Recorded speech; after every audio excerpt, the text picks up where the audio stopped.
I now have the privilege of introducing our first speaker for the deliberations today, Matriprasad Matriprasad ji from Sri Aurobindo Ashram. So just to briefly introduce him, he grew up in the ashram, and he attended Sri Aurobindo International Center for Education. In short, we all call it Ashram School. And he's been serving there as a teacher. He's served there as a teacher for many, many years.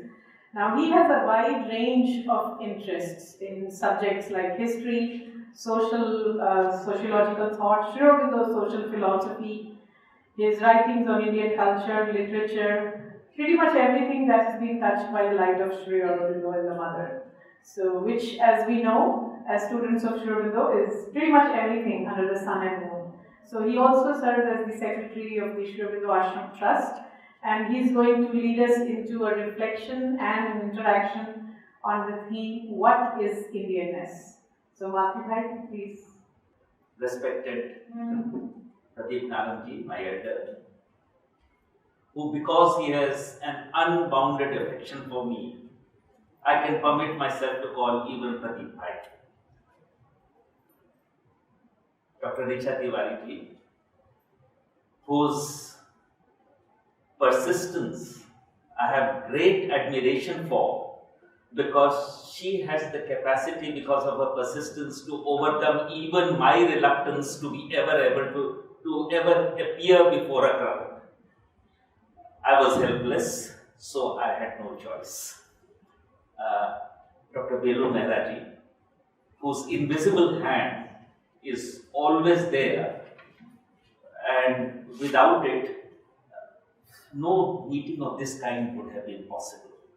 Thank you. And all my friends, some I know, many I don't, but we'll come to know each other as we go along. Please do not be shocked at the manner in which I am dressed, because I took specific permission for this sartorial impertinence from Dr. Richachi. Asked her, can I permit myself? Is it too formal? She assured me that it is not. And for this sultry climate of Pondicherry, I thought, let me be at ease. All right. Whenever we think about Indianness, we cannot fail to bring to our mind events that took place a little over 75 years ago. But there is a significant difference in the way we look at it, and the way in which the persons who were part and parcel of those happenings were participating in it. And if we think of it today, if we think of it with an eye that looks for the long flow of events, we are actually forced to admit that it was a mystifying miracle that happened.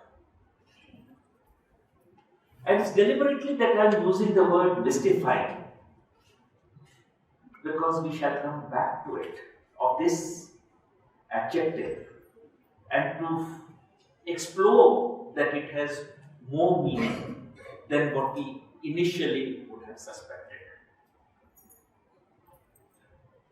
Of course, in a certain sense, in every sense, it was a fractured miracle. There's no doubt about it. For the first time, this huge landmass, with this diverse people, with their diverse identities, could think of a single center with which they will identify as if it is their home. As if it is the fixed point around which their identities would turn. Of course, as I said, it was a fractured miracle. There were two centers. Soon, in about 20-25 years to become 3 centers. And notwithstanding that, it would be not right to forget that things could have been very, very different. Or could they have been very different? That's what we are going to explore today. Well, we all know, or especially the students of history, but even others would know, how at the time when Indian independence came, a huge landmass in central India was resistant to participate in this unity.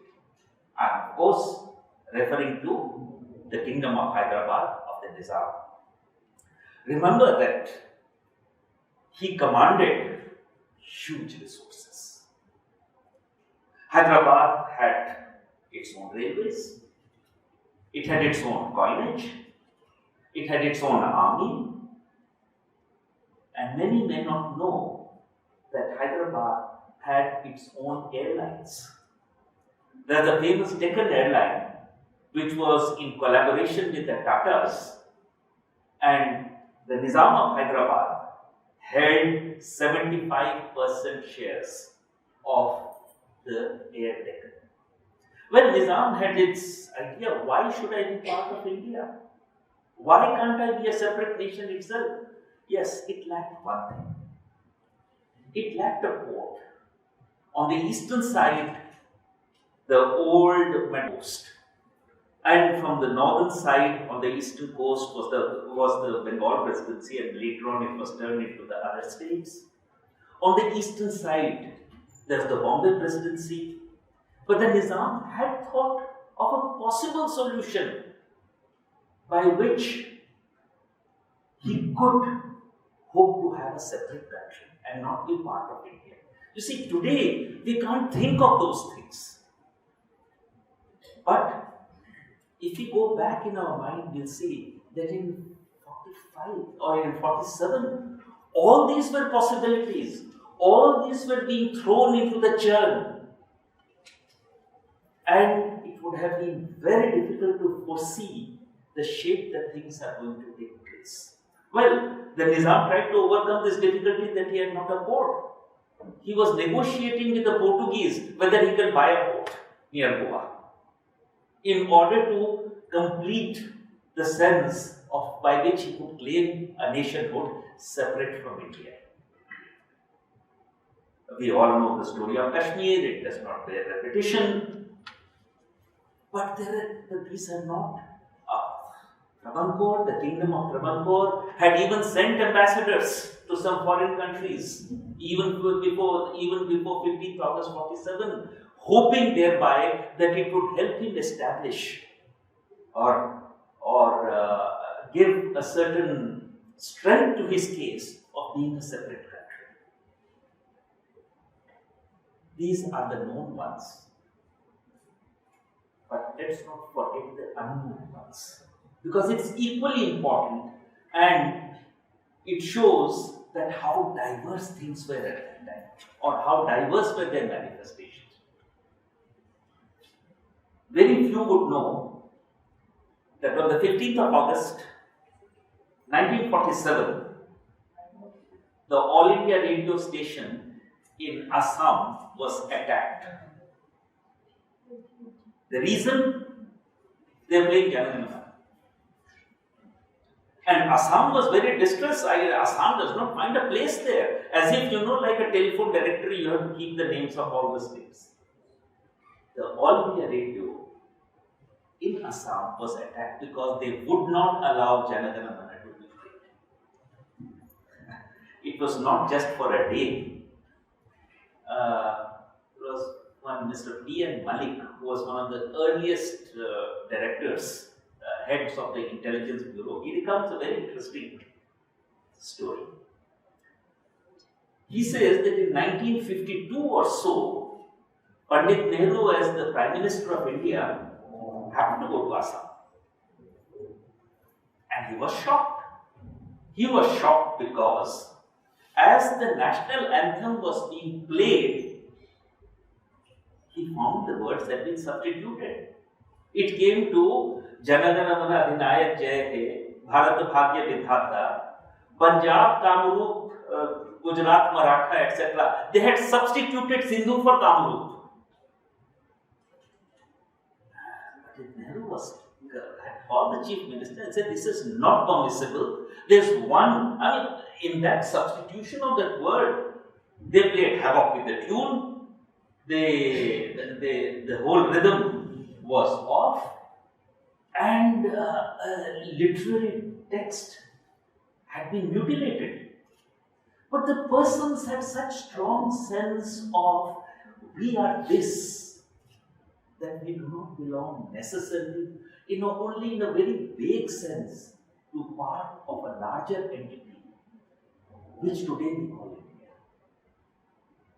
We are so used to it that we often forget that for the contemporaries in those days, it was not that obvious.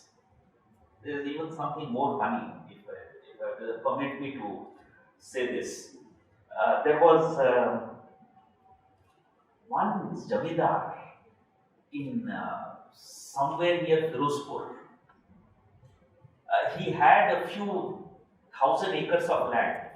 The moment he came to know that there is independence, he let his men loose to grab a few more thousands of land and declared himself Raja of Patti. Independent of India, independent of Pakistan. Very few could remember that there was even a movement which was centered around, I'm forgetting in which of the districts, to have not just India and Pakistan. Muslim League had created the hope that according to some noticeable identification, you can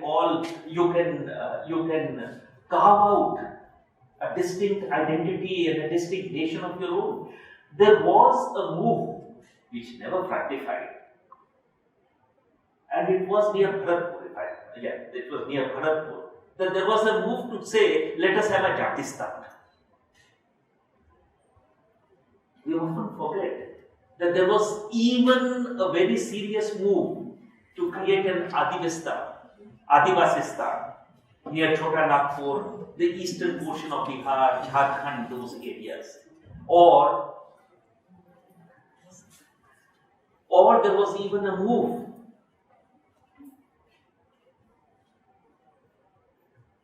there was an idea that never took off, but it was proposed that there can be a Dalitistan, or it was alternately known as Achutistan. All these were things that were put into the church. All these things where all these ideas were being played upon, all these ideas were conflicting, banging against each other in order to place a certain shape. It's therefore that I had said that it is a mystifying miracle that how India became India. And yet, the idea of mystifying miracle, as I said, we'll come back to that word. We'll come back to a greater exploration of the shapes of meaning of that word. And yet, good and I have seen that one day, all these diverse people are bound to move into some kind of a cohesive structure. Let's see from the past some indication. A discerning eye would have said that this is such a distinct identity that we will not be, that one day, through whatever movement, it is bound to move towards some kind of an external oneness. Just think of it. That beautiful line from Kaildasa. When he wrote Kumarsambhavam, Astuttarasyam dichi devatatma, Himalayo nama nagadhirajya, Purva paro tuyamidi vagahya sthita prithivyam iva manadata. In the direction of the north lives that king of mountain with the soul of a god.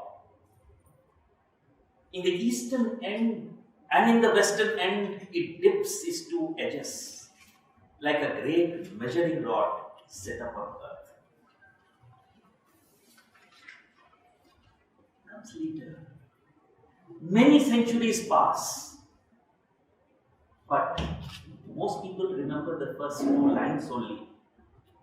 सारे जहां से अच्छा ये हिंदुस्तान हमारा, हम बुलबुलें हैं इसकी ये गुलसिता हमारा. Very few know the couplets that follow. पर्वत वो सबसे ऊंचा, हमसाया आसमां का, वो संतरी हमारा, वो आसमां हमारा. That mountain which is the highest in the world, he's our guardian. He is our foot soldier who will protect us. Centuries separate these two verses, these two poets. But somehow in India that notion was inherent. Somehow, how did it come about? It's very difficult to say. That our boundaries are there. Wherever we may be, but that's the limit of what our identity gives us. And nothing illustrates it better than a very interesting. Now, I'm going to recount to you some legend. I would not like you to misunderstand. A legend is a legend. That is to say, it is not a reportable fact. The value of a legend is that it allows us to have a peek into the mentality that would have thought in that way. But we cannot make something cartoonish out of it. And this underlying sense which sets us apart is what would compel all these areas to come together. I would like to read out to you a very interesting passage.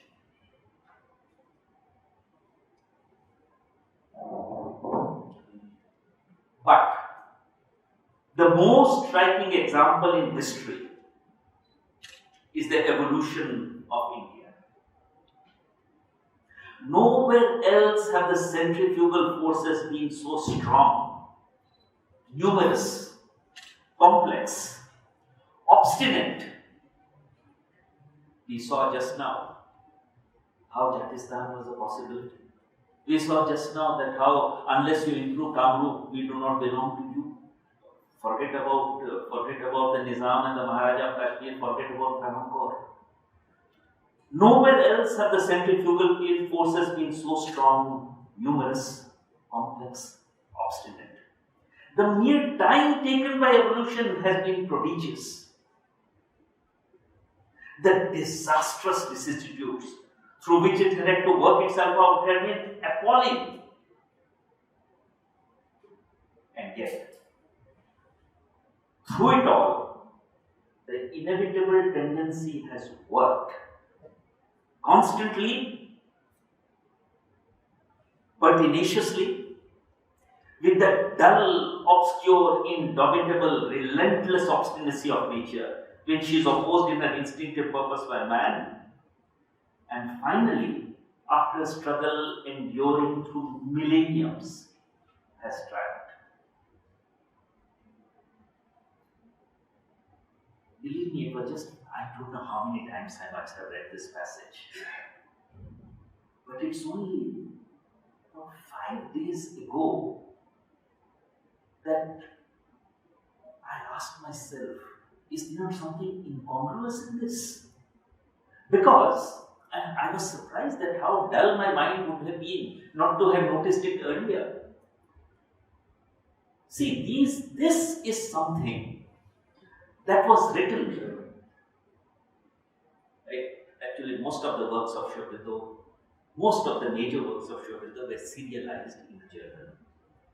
There was a series of essays which were collectively known as the ideal of human unity. And chapter by chapter it appeared.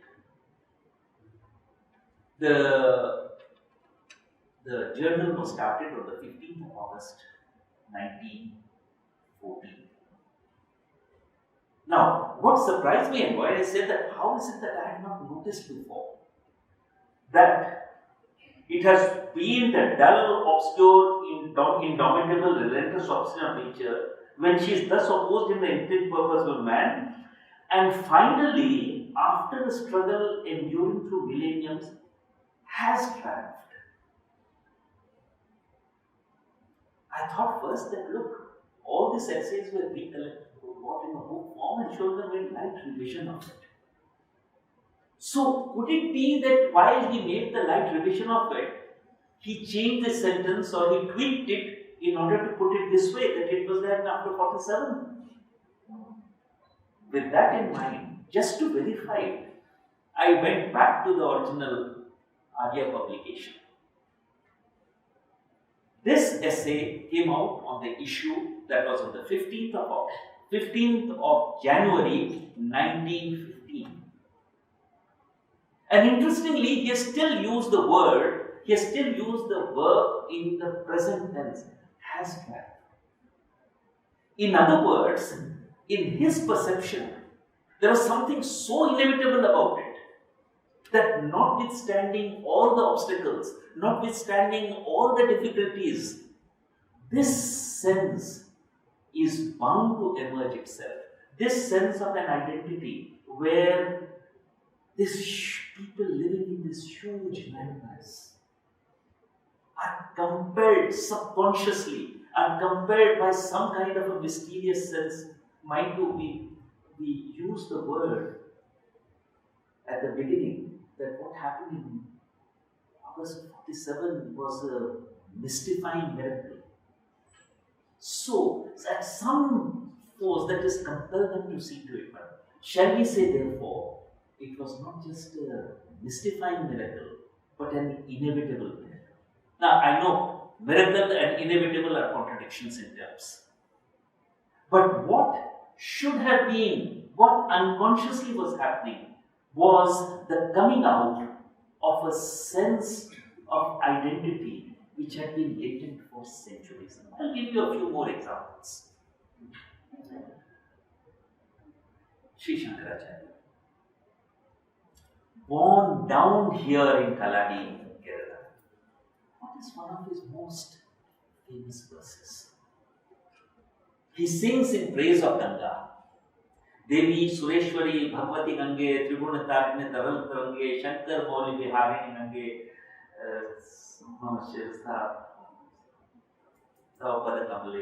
I've forgotten the next line.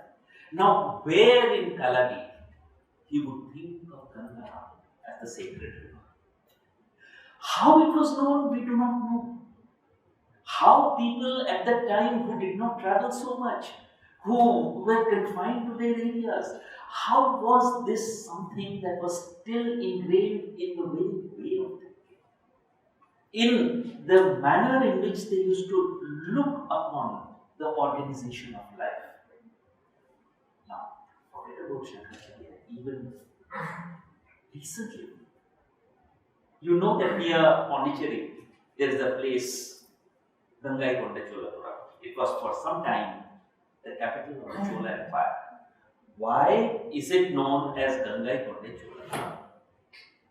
It's for a very simple reason. When the Chola king extended his empire up to almost oceans of Bengal, he made one demand as a tribute.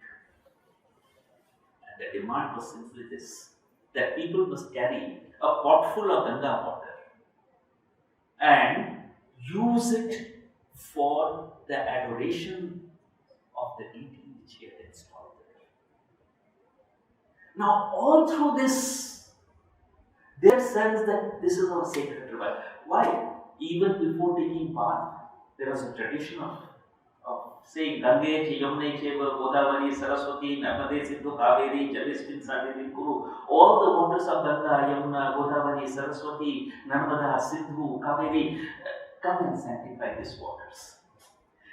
One may be anywhere, located anywhere, But these were the persistent ideas. And there's a beautiful line of Victor Hugo which I always used to like. There's nothing more powerful than an idea whose time has come.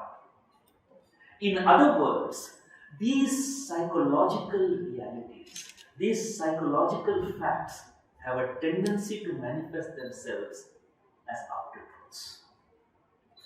What happened in 1947, however fractured it may be, however broken, however unfinished it may be, was nothing else but a concretization of a reality that already pre-existed at certain layers, that already pre-existed and pervaded the minds of the people who lived in this area. One can go on multiplying. One can go on multiplying. But the very legend, since we had mentioned Kaildasa, the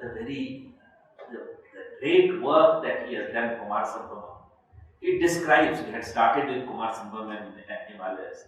It is subsequent to an event that is supposed to have taken place when Sati had immolated herself because she had heard, which was the previous birth of Savitra, of Parvati, because she had heard her father insulting Shiva. The legend goes like this, that Shiva came in his full destructive mode and he took the body of Sati and he was roaming about. Dr. Kumarswamy and Sister Nivedita had a beautiful phrase when they recount this legend. And then he strode forth in the grief of a god. That is, even that grief was not an ordinary grief. The whole creation the story was going to dissolution because she was not participating in it. And Vishnu was asked to come to rescue. And Vishnu said that as long as he carries the body of Sati, he will never forget her. So he sent his chakra, and as he roamed about, the parts of Sati's body fell at different places. Now, as you see, what happens with legends, there will be variations. So let us not, as I said, these are not reportable events. Some Puranas would have it at 51, some would have it at 62, some have it at 64, some even have it at 108. And wherever they fell, these are the spots that are sacred for Shakti worship. Now it's very interesting. If I had been technologically more competent, I would have done it another way. Just a little while ago, I took the map of India and where are the Shakti Peethas? If you see, it covers right from the border of Afghanistan. It is not visible here because there is one at Chittagong. It goes right up to Sri Lanka and all these areas. How is it? As I said, there is a beautiful sentence which somebody has used. A legend is only the reverse side of the coin of reality. We should not take it as we have said, as a reportable event or something by which you can make a kind of an archaeological analysis of these things. That is not the point. The point is to peep into the mentality of those persons who perceived it to be a reality. That layer of reality, it is that layer of reality which is bound to seek to manifest itself sometime or the other in the visible form. Even more, we can go on multiplying it. It's endless. There's something else comes to my mind, which shows how those people thought. There was a very serious problem. There were multiple problems, but we'll not go into multiple problems. One of the most revered persons in South India is the sage Agastya, who was almost considered to be some sort of a patron deity. I just restrict myself to one because there are many which are interwoven. The story goes that Vindhya had started rising as to why should the sun go around the polar mountain. How am I this? It was blocking the path of the sun. It was creating chaos in the manifestation of things. So Agastya was approached to solve this problem. And Agastya came down. And as the Vindhya mountain saw him coming from far, he bowed down to the great sage and asked him what he would desire, what should he grant him. Agastya was supposed to have replied, you see, I am an aged person. I'll have to climb over you, I have to go to the south, I have to climb over you and come. And again I'll have to climb over you in order to return. Do one thing, remain bowed down until I return. Vindhya gave him that promise. And Agastya came and never went back. And so Vindhya remains what it is. Now, how could somebody have thought of this as a story? There's only one explanation that can come.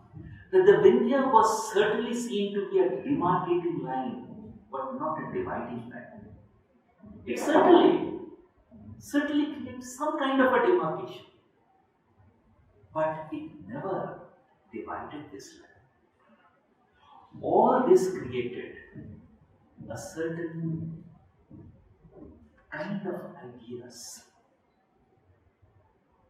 Because all these are nothing else but expressions of certain profound quests, which consistently occupied the Indian mind. One of it was, what happens when we are no more? The famous anthropologist Margaret Mead was once asked, when do you say that primitive man ceased? When do you say that actually moved towards civilization? And she had a very interesting answer. She said that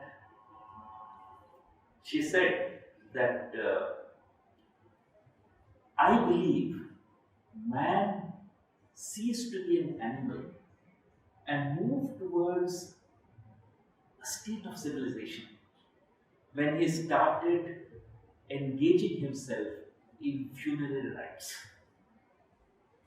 Now, what could she have tried to mean by that? What she meant was that the moment you start thinking that the death, as we see it, the end of body is not the end of the person, is something that inhabits the body, but in itself it is something independent of the body. Then you are moving towards a state in which you cease to be an animal and become an organized man. Let's look at the story of Kathopanishad.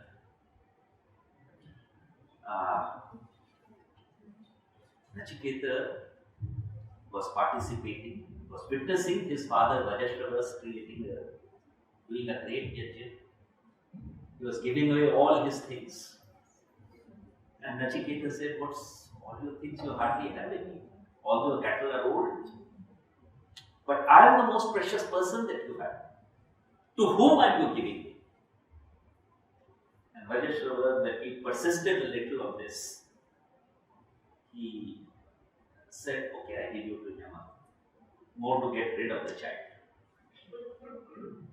The story goes that Nachiketa traveled to the realm of Yama. And Yama gave him 3 boons. The first boon he asked, my father would be surely missing me. See to it that his pain is healed. That was granted. The second boon that he asked, he is performing a great yajna. Let its purpose be fulfilled. That was also granted. But the last one was the most problematic one. Nachiketa asked him, When people die, some say he is, some say he is not. What's the truth behind it? And Yama answers him that, that's a question which even the gods cannot answer. And hoping thereby to avoid this. And Nachiketa's counter question is, if even the gods cannot answer, you are my only hope. I have to get it from you only. And then Yama explains to him the nature of self. That which is beyond all this, that which is not confined to space, that which is causeless, etc., etc. That has become a persistent quest of India and its distinguishing feature of its thought. And something of that manifested itself in all these areas, diverse areas, having a certain value. Thank you. Thank you so much, Bhai. So I hope you all were really paying close attention to all the legends that he was sharing. They're all symbolic of the deep unity that we have in this land called India. So I hope there are some questions, reflections, comments for Bhai here. Thank you very much for your very highly impressive lecture, sir. Only one point I want to add to it, especially when you are referring about the legends. You are often telling that they are not quotable facts. Okay, that's true. But what I feel, many of the researchers who have done the researchers on the narratives like myths, legends, and tales. Many people say, especially the folklorists and the anthropologists, they say legends, they may not be 100% facts, 100% true, but it is centered around, or it is framed around a fact only. So you cannot you can't say that it is not having any fact at all. Not only the mentality it is highlighting, that's true, as you said. You can understand the mentality of the people who frames it or retell it or all. In addition to it, it does have the historical true fact also, sir. That's my impression. There is always a it's okay, I can scream at you. So there is always a backdrop of things which the human imagination works upon, and using the material that has been presented to it, infuse into it a perception which is of their time. Yes. So this is Dr. Chair of Sri he's an anthropologist. So yes, spoken like an anthropologist. About the Upanishad, and he ended by saying that the quest for self has been the crux of Indian belief system since forever.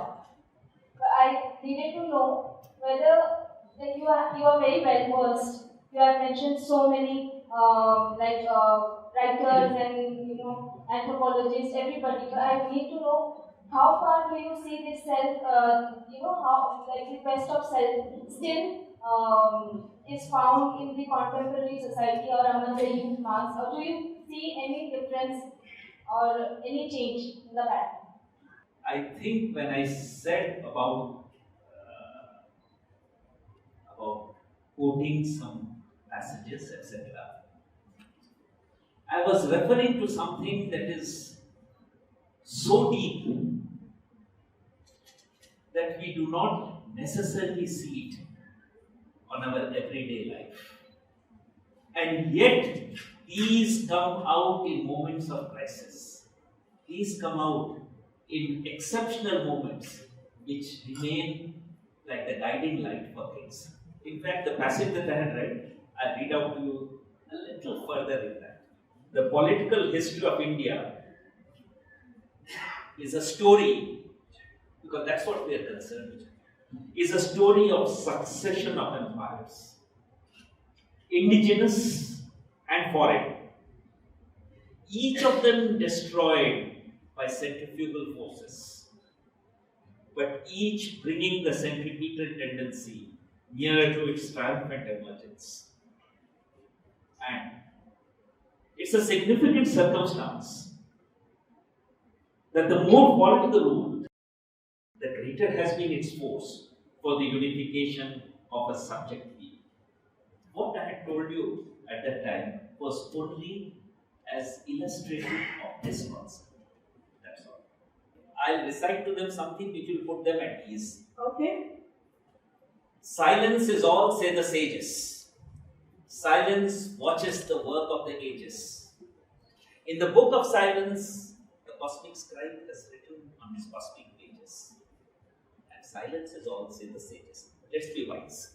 Well, I tried to organize this for organizing seminar on the Indianness in 21st century. That too, at the time when we are celebrating 150 years of Sri Aurobindo's birth anniversary. Well, it makes a very relevant topic at this juncture when Prime Minister Modi is talking about 5 trillion economy, India as a brand, global brand. Since there are a lot of scholars from the university side here, because they are going to be the ambassadors of, taking the message of India to the whole world. In brief, what is it that 5 points we have to imbibe now? And to be more prolific in those aspects when we communicate ourselves to the outside world, those 5 points which make brand India very strong. The one that I know is Vasudhaiva Kutumbakam is something which we talk about. Those 5 points which we can become part of our curriculum, and that becomes part of our life itself, so that brand India can be identified very easily, and that is how Indianness in 21st century becomes very relevant. Thank you.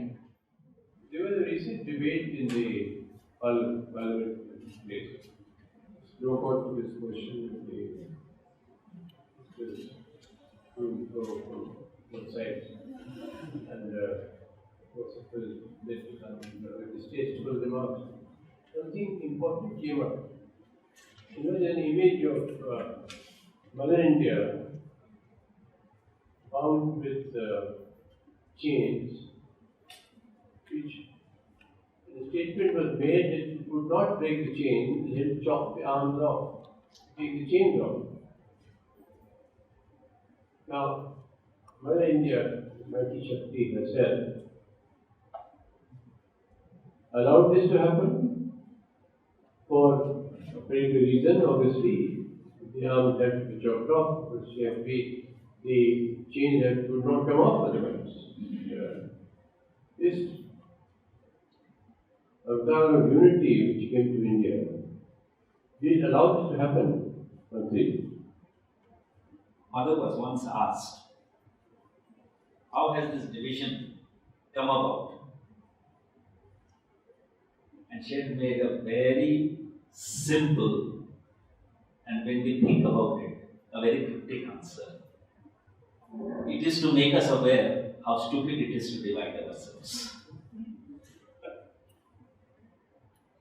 Because we are not always aware of this.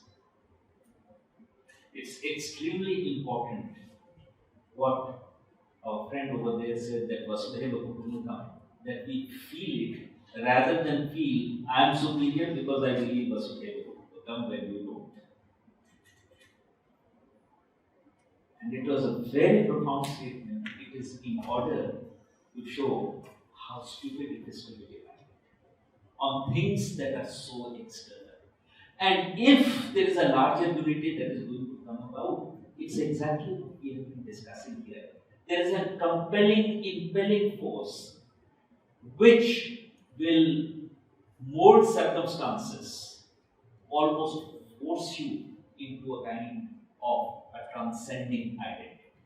Yeah, I'll just respond to that question because I think it's really very important and interesting. You're asking for 5, there could be even more points to take home as if, to become part of the curriculum. But just in response to that comment about Vasudhaiva Kutumbakam, I just want us to remind ourselves where this where this phrase comes from. So the whole shloka goes like this: Ayam Bandhur, neti ganana labhu chetasam udar charita nam tu vasudhaiv kutumbakam.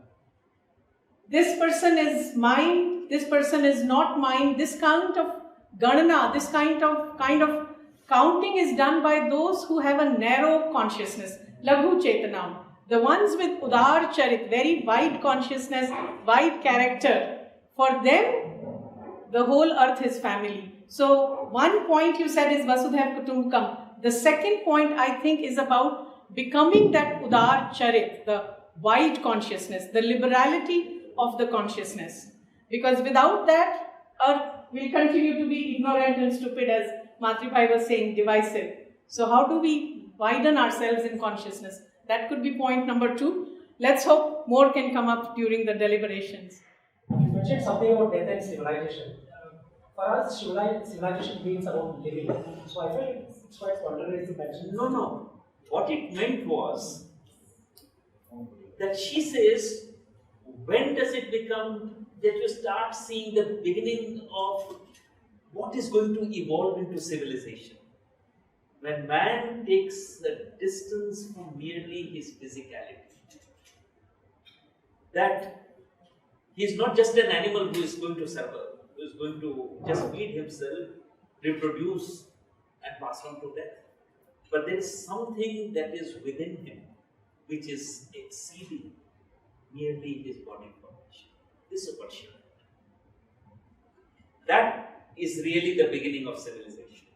That is the break, or rather a transcendence of our animal past. Not only Vasudhaiva Kutumbakam, in day-to-day prayers, whom we pray, where is the God? God is everywhere, omnipotent. God is gracious, omnipotent, and divine. So when we pray, the quotation that covers the total word, not only about the universe, this is Akashat Patitam Toyam Gedagachati Sagaram Sarvadeva Namaskaram Keshavam Pratigachati. The sky, the space is spread so much, it covers the total universe. And the sagar, that is the samudra, that is ocean, that is everywhere the water is present. The area the ocean covers, the area the sky covers.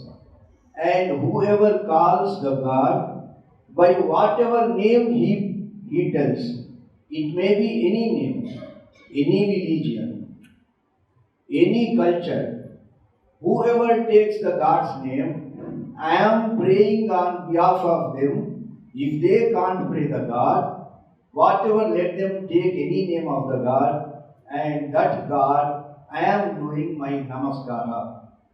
That means this is the one of the Vasudhaiva Kutumbam's culture, where one person in India, in a remote village, asks the God, "Oh God, Akashat Patitam Toyam, till the sky is spread, till the universe oceans are spread, wherever, whichever the life that is present, and the particular person who is living and who is taking your name, in whatever form it is, if he can't take your name, on behalf of him, I am taking your name.